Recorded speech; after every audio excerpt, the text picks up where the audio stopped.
welcome to another episode of Come and Have a Seat at the Table.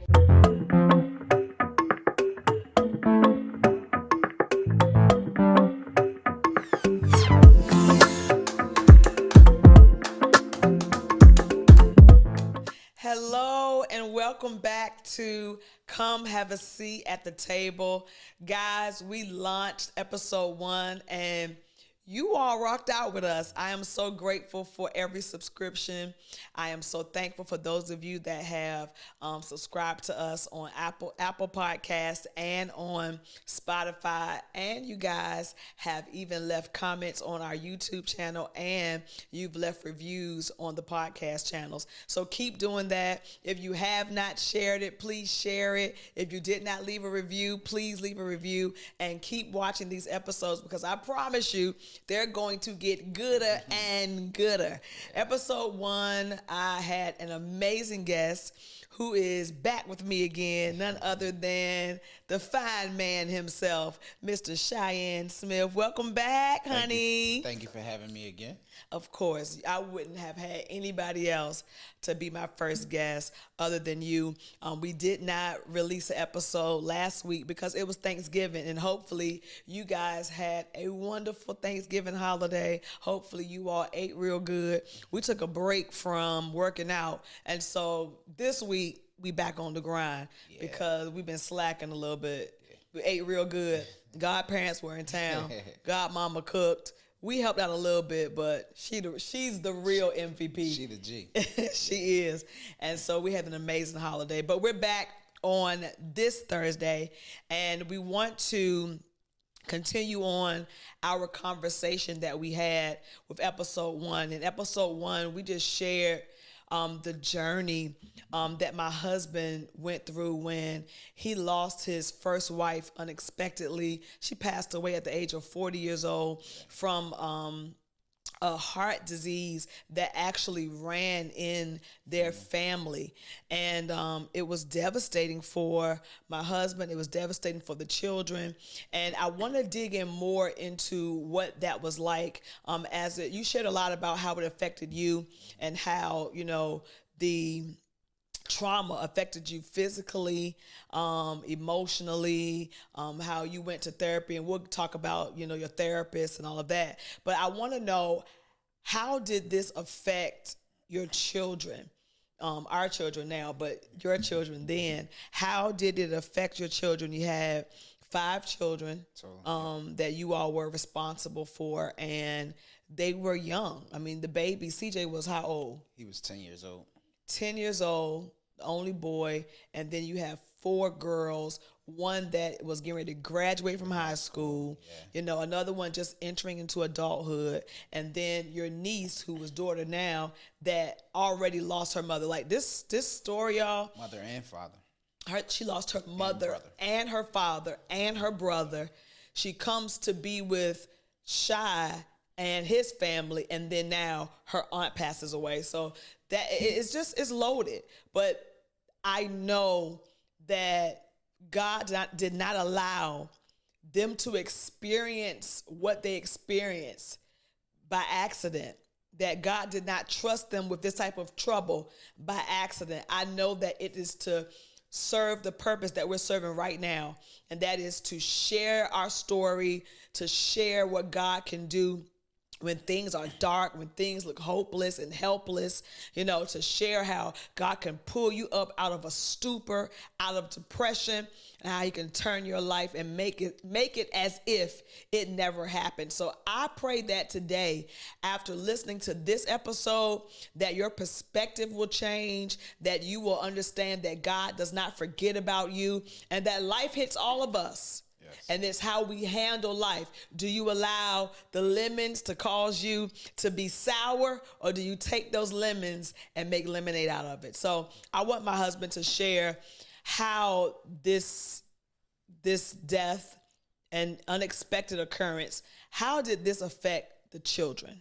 Well, first, as you stated, we had 4 daughters and 1 son.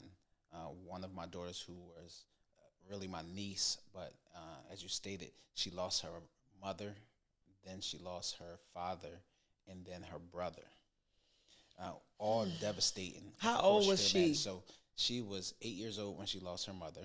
8 years old, losing your mother. Yes. Girls need their mother. Yes. And especially at that age. I'm 46. And if I lose my mom today, God be my help. I don't know how I would respond. Right. Like, your mother is so vital. Yeah. She's 8 years old. Okay, she loses her mother. And she was the one that will be attached to her mom's hip. So they had a very close relationship. So she loses her mom at 8 years old. Then she loses her father at 12 years old. Now she's transitioning into a teen. Oh, my Get God. ready to become a teenager, and she loses her mom. Loses her dad. And then 6 months later, she loses her brother. Okay, that is just a lot for a child to Yes. even process. Right. So tell me how it affected her. So for her, it really put her in a place because now right before she lost her father, she had still been dealing with, the loss of her mother. So Right. she had just started counseling now almost 3.5 years later after her mom. And her dad was the first person to take her to counseling. And then she loses her dad the next week. And then now I come and bring her to counseling, and the counselor is like, well, where's your dad? Oh, my God. The first one that brought her. So it took her into a place of depression. Really depressed, where all she would do is come home from school and sleep. So they wanted to put her on medications. And at first they put her on the medications, but I started to see that these medications was really like, messing with her mental. She just, even when she was woke, she would be almost like walking around like a zombie. Wow. So I decided to say, no, she can't be on this medication because we don't want her to be addicted to it where she thinks she need it. So we took her off of that and really start pushing the counselor, because at first she wouldn't talk. So the counselor would use different objects or different activities to help express How her she talking. felt. Right. So she might use painting. And I remember the one thing that brought her out was painting memorials of rocks, of her thoughts on the rocks. Wow. And that's what really opened her up to start her talking. Wow, So wow, she wow. would do this, every week we'll go there. She wouldn't talk verbally, but she would just share and paint on these rocks. That's powerful. And let me tell you something. Therapy is powerful. Yes. Counseling is powerful. Of course, prayer is the most powerful tools that we as believers use to maneuver through life. But I am an advocate for therapy, for counseling. I remember going through my dark season. I sat on somebody's couch. Pastor, counselor, all those hats I wear. But I was not so big or so high that I didn't recognize I need to go and sit and talk to somebody, because if I don't, I'm going to unravel, and then my hurt is going to bleed on other people. So I definitely advocate for people to go to a counselor, go to licensed professionals that really know how to handle these type of situations. Yes, I'm glad you did that. Yeah, because, a lot of times, especially growing in the church, of course, we want the spiritual advice and go to our pastors and leaders. But like you said, it is very important that you seek professional help. People that know what they're doing, know how to, because we didn't know how to make her talk. She's a professional, so she understood that, okay, she may not talk verbally, but I know how to do an activity to get her to still express her emotions. That's how great. She was feeling. That's amazing. It's grown folks right now that don't talk. Right. They walk around with their feelings suppressed. These wives trying to figure out, why won't my husband talk to me? Yeah. It seems as though he's just to himself and he's, disconnected from everybody. He may need counseling. He probably is battling with some things that happened in his childhood that he has never talked about. Right. Why won't my child talk? My child seems like they're very quiet. Sometimes we think that's a natural attribute of people to kind of be reserved and to themselves, but nobody is built to hold secrets. Nobody has been built to walk around and not communicate. So if you see that type of behavior, there is something that is suppressed that needs to be released. And there are different tools and mechanisms, just like you said, painting on a rock, to express nonverbal communication so that it's getting out of you. Because if it does not get out and it stays in, now it manifests in other areas. Right. And then eventually it's going to explode like a volcano. So, you know, the great thing about her, we had a lot of family that was around, that, you know, her aunts and, you know, me as well, and then her cousins that kind of, you know, gathered around to help her during this time. But still, at first, that didn't help, you know, but eventually she started to express herself, you know, verbally.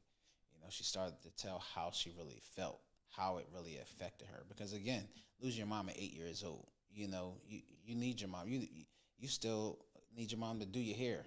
You know, now you got to work. Dads, you know, most of us, we don't know how to do hair for, you know, little girls. Yeah. You know, so that what she was used to always being with her mom.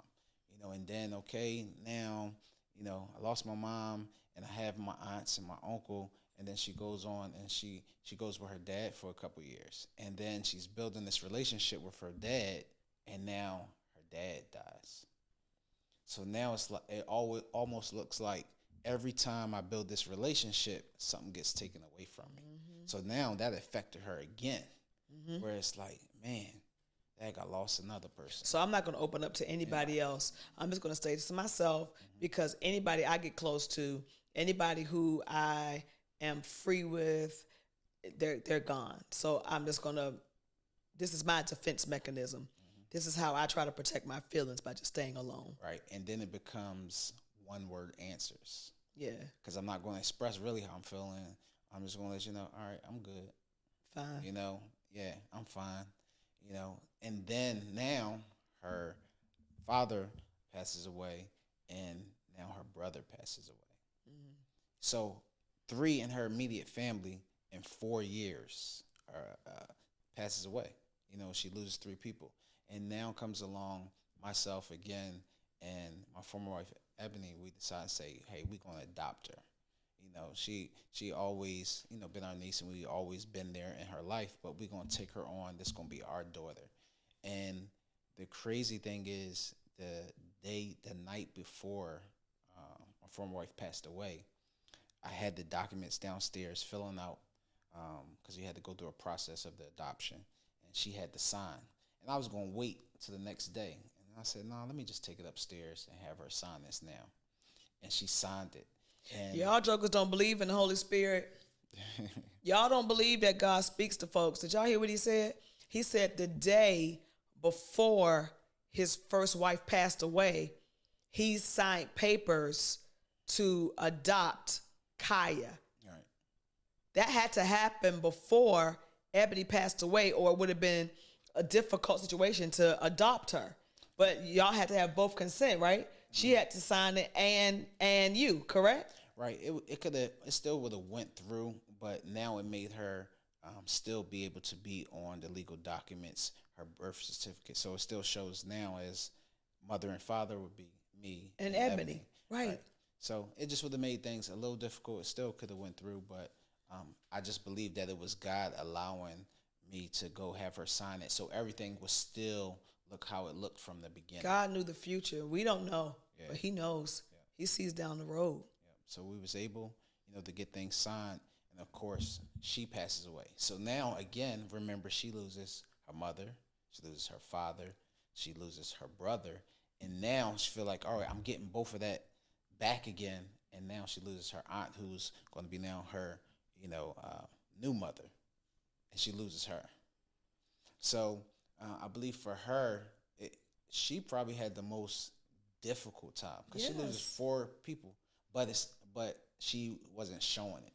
She just would be quiet, and again, it became one answer. It's like, I'm okay, I'm good.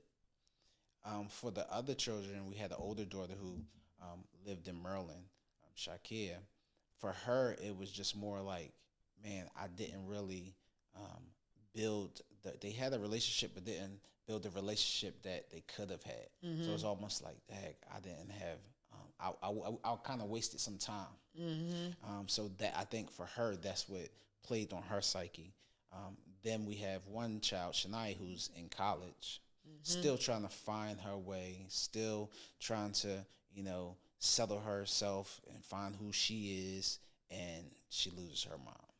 My daughter Cheyenne, she's in her senior year of high school, so this is supposed to be your most exciting year. Exactly. Getting ready to enter high school, and right before, 2 days before she goes to high school, her mom passes away. So she had to go through her whole senior year, yes, grieving that my mother is not here to see that I made it to 12th grade, and my mom's not going to be at my graduation.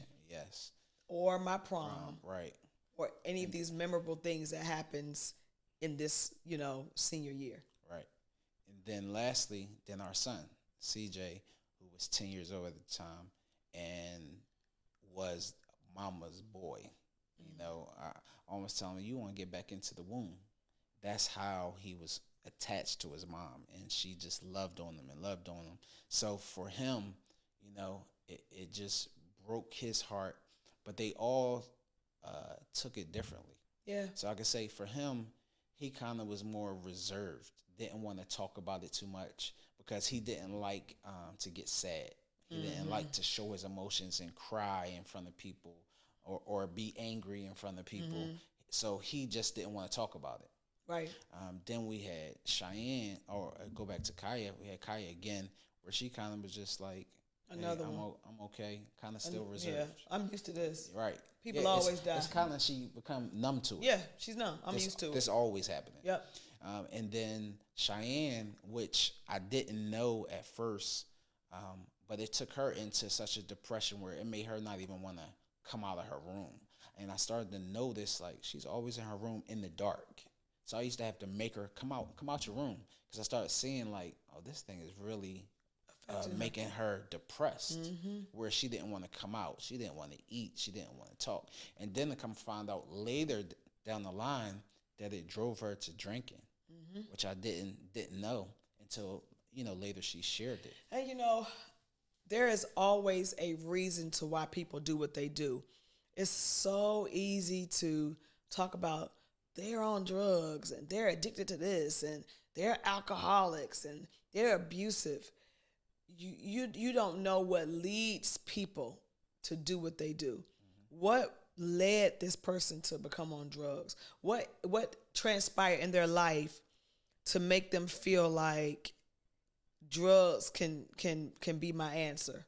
Or, alcohol, if I drink that, at least it gives me a feeling where I don't have to deal with reality. It's always a why to the what. Yeah. And not many people take enough time to deal with the whys. We quick to put our mouth on the whats, but we don't really deal with the why to the what. Right.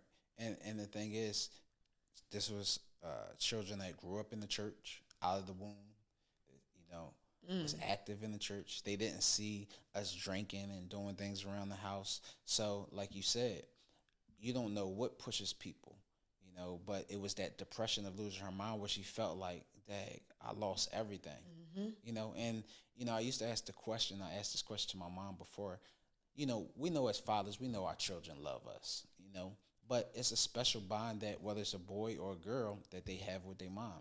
And the way my mom explained it to me was because of that umbilical cord, that when the baby is born, they have that attachment from the beginning. And that's why they're so attached to their mother, because of the attachment from the beginning. So, she just felt like, man, I lost everything. I don't even want to live. So the drinking substituted that for her. Right. Then Shania was the one who did express, and all she would do is cry. So you mention her mom's name, she gonna cry. You mention any memory, and it could be a happy or a sad moment, she's gonna cry. So she showed her emotions. So they all showed them differently. So it affected them all differently. Wow. And now, moving from that, let's go back to you. So your children are impacted. You have made it a mandate that the whole house is going to take counseling as long as we need to. Right. So you all took counseling individually and separately? Yep. I mean, individually and as a together? family, yes. So we, the first time we came together, we did it as a family. Okay. And the counselor, told us that, hey, I think it would be good even for you to do it individually. But she didn't force it on because she wanted them to be able to do it freely. So I made sure all of them did it individually because I didn't even want me to even be in the room because sometimes they're not going to share how they really feel when the parent is there. So that we all had our separate times with them, and then we all have our time where we come together. And we did that for 16 months. And I believe that was the reason, or one of the reasons, that started the healing process for all of us. Yeah, and y'all followed through. Most people are not going through therapy that long. Right. Because first of all, most folks don't want to pay for it. Counseling and therapy costs. Yes. But sure, you need to invest in yourself. Right. And so 16 months, that's a year and a half that you all went to counseling. And if you felt like y'all had to go longer, you would have. Right. But y'all went for a long time. Because remember, by the time you came along in the picture, we were still going to counseling. Yeah. Even during the pandemic, and I loved our counselor, she would make sure we did it by video. I love that. At that time, we couldn't even, go in the office anymore. Yeah. So she made sure we still was able to have our counseling sessions. Wow. So tell us about that time you went to your counselor, just you, and now your counselor is sharing some things that she's never shared with you before after you've gone to her for quite some time. Now she said something to you that I believe was the shifter to your new life beginning. Yeah. So I go to my counselor. I remember it was on a Monday, and she started, the conversation just straightforward. And she said, I don't want you to allow anyone to put a timetable on you. Not even knowing how I was feeling. That's how she came out. And she said, don't allow them to put no timetable on you, because when it's the right time, God will send you someone and you won't have to look for it. Now, I found that kind of funny because I wasn't looking for anybody. Right. And I wonder what made her say, hey, don't let anybody put a timetable on you. Like, what will make her bring that up? It's not like y'all were talking about, you saying I'm ready to date now, or I'm lonely, I want companionship. Right. But out of the blue, she says to you, let me say this. Don't allow anybody to put a timetable on you. Again, Holy Spirit is real and will use anybody. That was the Lord speaking through her to prepare him for what was getting ready to show up. Right. Didn't even know what was getting ready to happen. But she says, don't allow them to put no timetable on you, because when it's the right time, God is going to send the right one, and you're not going to have to look for it. And I said, yes, ma'am. And we continue, and that's how she left it, and we continue with our counseling session. But that stuck with me, because I'm like, man, I didn't tell her, like, I'm ready to date. I didn't tell her that I was seeing anyone. But that helped me to kind of say, hey, if someone comes along, in other words, it opened me up to be okay with if someone did come. It left the door open to say, look, you ain't got to worry about how people are going to react, what people are going to say, whether it's fast, whether it's quick, whether it's long. Just don't put no timetable on it. Just, in other words, just let it happen naturally. And that's what I did. And not knowing, you came right after she said that. Really, you came maybe the day before that's when we had our first conversation. That's unreal. Yeah. She says this to you, and the next day I show up. Yeah. It was the Lord preparing your heart so that you can recall what she said. My therapist said, because God already knew that you was going to go through a war in your mind. Like, this is way too soon. Right. Because now when we met, your wife had only been passed how long? So 6 months. Only 6 months. So, let's talk about this timetable. Yeah. Husbands die. The wife get married again in 6 months. We automatically like, oh, yeah, this joker was cheating. She had to been doing something. Same thing. A wife passes away. As soon as we see the man out, with another woman, I mean, a lot of us are guilty. We like, oh, shoot. He ain't love his wife. He been cheating. And now here we go. we start dating 6 months after. Y'all already know those people were ripping us to shreds. And Or questioning. they were questioning, they were commenting, and they had their own personal conversations. Because now we still hear people coming saying, well, I did say this. Yeah. Man, this is what I was thinking. Man, I got to apologize to you. Like, they telling on themselves now. But we could feel it. And you know what else? My husband was a pastor. So let's talk about that. Let's talk about now the effects of you. Now your life is shifting. You've met somebody. Right. So how does that look? What does that feel like? So I meet you, come along, I meet you, and you know, we kind of first still trying to figure it out, you know, learn each other. And I start to tell my congregation, kind of preparing them for before I even share it, just letting them know, you know, our theme that year was expect the unexpected. And so I told them, I said, hey, you know, I want y'all, you know, remember I told y'all about expecting the unexpected? Well, the unexpected has happened for Pastor. Babe, and that day was when those members said, boop, boop, boop. Oh, yeah, we out of here. He thinking he talking in codes, talking about, hey, expect the unexpected. Guys, guess what? The unexpected has hit my life. They knew exactly what that meant, and they had already put in their mind, he done met somebody, and we leaving. And what happened? So as I started to share more and more, I started to see, now it's during pandemic, so of course some people's like, hey, I'm not coming back right now because it's the pandemic. But as time went along and we start to get back into service, and you know, I'm starting to see, and I'm talking about ones that were close. Yeah. Just said, I don't think I'm coming back. And to be honest, it was a hurtful thing. It kind of, you know, broke me a little bit, because I'm like, man, how could you walk away from me, especially in a time where I needed you? But then at the same time, I didn't cheat. I didn't even get a divorce. This was something out of my control that, you know, I couldn't stop. You know, this was just God's will that my wife passed away. So, you know, y'all gonna leave me because I found somebody else? Because the first thought is, oh, shoot, it's just too fast. Oh, man, he couldn't have loved his wife. Oh, this must have been a front. Oh, you know, he been cheating all along.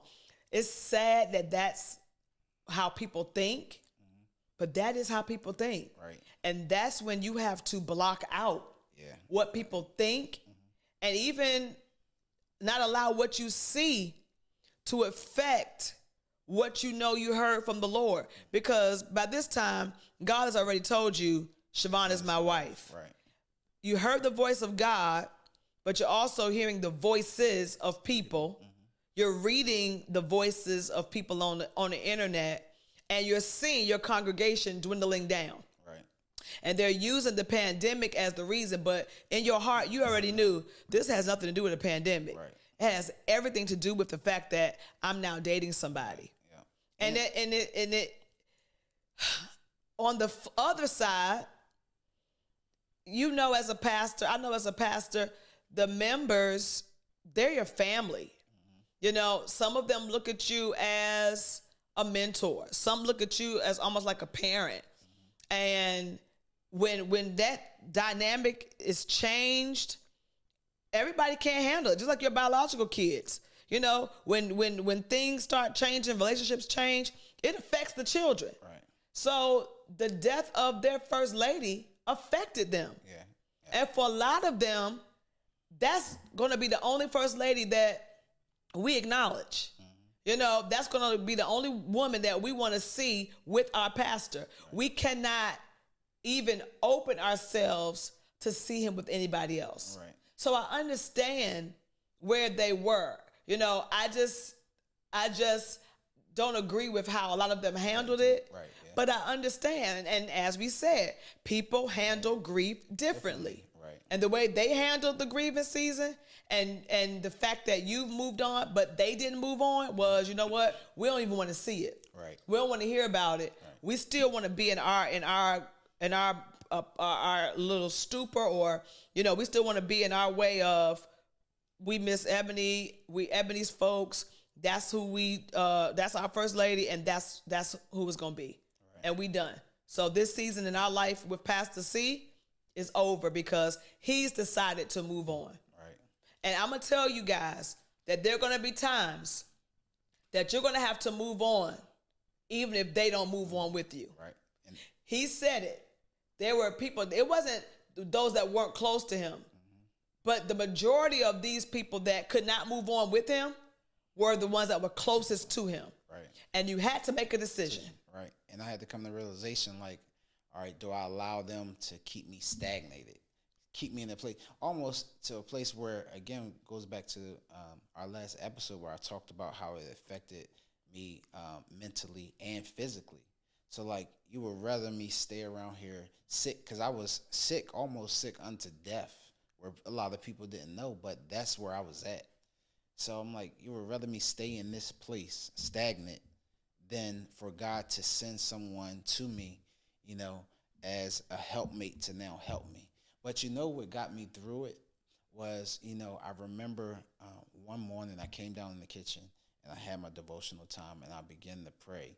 And I said, God, I just don't want you to tell me that it's okay, but I need Ebony to come to me and let me know it's okay. Wow.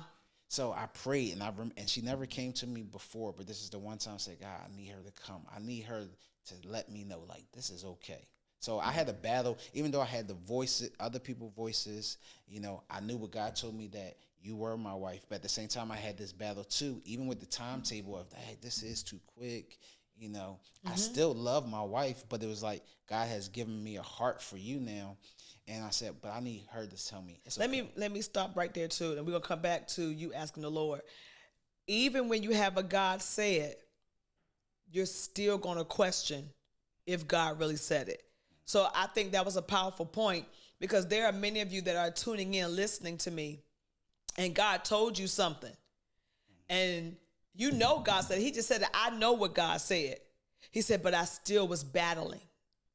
And so I don't want you to feel like something is wrong with you because you're still questioning, Right. or you're still battling, or you still want to be sure, or you still need more confirmation. Okay, God, I know you told me this, but can you tell me 5 more times? I know you said this, but can you show me, you know, in a dream? He needed some more confirmation because what God said went against what everybody else was saying. So it's like, God, I just need you to give me some more confirmation. Right. Yep. So, you know, she came to me while I was right there praying, and it was real simple. She said, I am well pleased. It's okay. So she came to you in a dream. Not even a dream, just because I'm there praying at the kitchen counter. So you had a vision of her. Right. Wow. And I'm asking God while I'm there at the table, Lord, allow her to come to me and let me know it's okay. Did she look like herself? So in that moment, she just looked regular, just like she was here on Wow. earth. And she said to me, I'm well pleased. You know, it's okay. Meaning I'm well pleased on how you served me, on how you were with me as a husband, a protector, a provider, you know, a father. I'm well pleased. It's okay for you to move on. You know, and, you know, I was just telling the kids a while ago, you know, we talked about, and we used to always talk about this, like if she was to go first or I was to go first, you know, she always say, I know you're going to get married again. Like, I know you are. And I said, you know, I don't know. I didn't, you know, you don't know until that happens. Right. But I just knew that God sent you to me. I knew that it was a God thing. Like, again, I wasn't looking for it to happen. I wasn't, you know, even inspiring for it to happen. Or if it did, I always said 5 or 10 years from now. But I really wanted to just focus on me, my children, my business, and at the church at the time. Mm-hmm. You know, but yep, that's what really gave me the peace. Once she said I'm well pleased and it's okay, now it didn't even matter what nobody else said. It didn't matter what nobody else thought.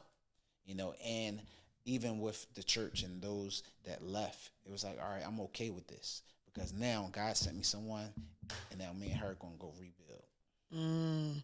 And you moved on, and then you met me, and we got married in how long? So in 5 months. So we 5 months, guys. met March 1st, 2020. Yep. I proposed June 7th of 2020, and we got married August 7th of 2020. 5 months. But we both knew that, you know, it was God. You know, when I shared with you and told you, God told me you was my wife. Mm-hmm. You already had the confirmation, like God already told me. Yeah, I but knew. you was waiting for me to confirm it. Yes. You know, You weren't gonna think I was crazy.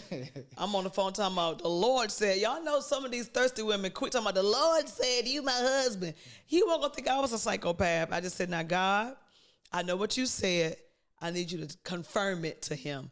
And he was the one to come to me first. And so I'm glad it happened in that way, because you probably would have ran away from me like, this girl crazy.